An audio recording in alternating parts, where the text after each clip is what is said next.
ಬಳಪ ಹಿಡಿದ ಭಗವಂತ ಇರುತ್ತಾನೆ ನಮ ಸುತ್ತ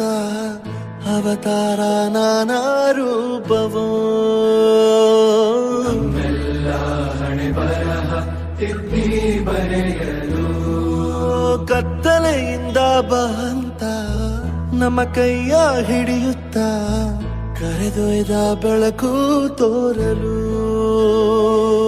ದಯವಾಗಿ ಗದರೋದು ನಮ್ಮ ಬೆಳೆಸಲು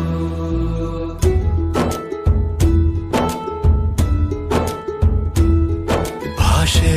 ಅಮೃತ ಕುಡಿಸೋ ತಾಯಾಗಿ ಭಾಷೆ ಅಮೃತ ಕುಡಿಸೋ ತಾಯಾಗಿ ಭವಿಷ್ಯ ಬರೆವಂತ ತಂದೇನೋ ಆಗಿ ಬರೆವಂತ ತಂದೇನೂ ಆಗಿ ಚಂದದ ಜೀವನ